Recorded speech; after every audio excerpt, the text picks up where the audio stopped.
Tout à l'heure, donc en avis de motion, un projet de règlement pour amener de l'aqueduc là, sur les réseaux privés, donc les gens qui ont des puits privés, et aussi là, des frais d'honoraires pour s'assurer là, d'une mesure qui est plus permanente, donc des études là, sur l'eau potable, la quantité, tout ça. Donc, est-ce qu'il y a une autre source là, sur laquelle on pourrait s'abreuver? Donc, des expertises là, qui prennent au minimum 2 ans. Donc, tout à fait, une solution temporaire qui va être offerte aux citoyens. Là, on s'est donné un échéancier de maximum janvier 2024. Donc, c'est un système là, de filtration qui va permettre là, de diminuer grandement, là, donc en dessous vraiment là, des objectifs de Santé Canada. Mais parallèlement à tout ça, vous comprendrez que c'est un système de filtration. Donc, on veut offrir à nos citoyens un système qui est beaucoup plus permanent. Donc, de vérifier s'il n'y avait pas une source ou même plusieurs autres sources d'eau potable là, qui pourraient alimenter les 8 000 personnes, les 3 000 quelques habitations touchées dans le secteur de la baie. Oui, donc pas de normes encore, effectivement. Donc, ce sont des objectifs de Santé Canada.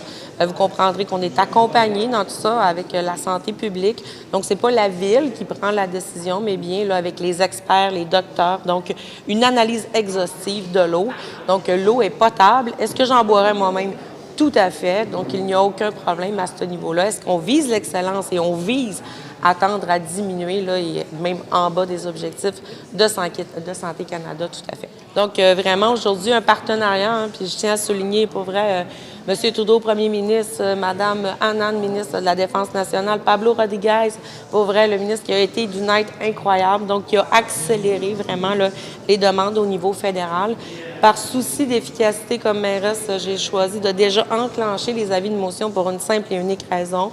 Nous voulions être efficaces et faire les travaux avant l'hiver. Donc, pendant qu'on fait tous ces avis de motion, mon pari, c'est qu'on n'aura même probablement pas à décaisser là, tant que ça au niveau ville.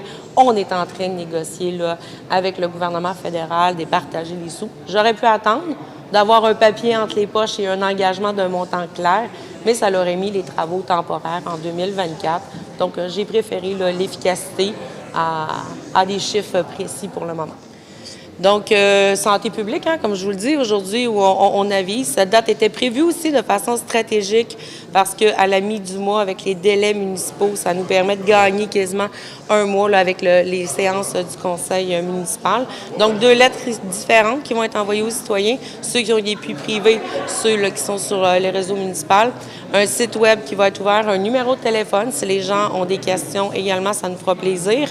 Et pour ceux qui ont des puits privés, là, on ne peut pas les rejoindre de façon particulière avec la nouvelle loi d'accès à l'information. Donc, une deuxième lettre qu'on l'enverra pour dire est-ce qu'on peut prendre contact avec vous.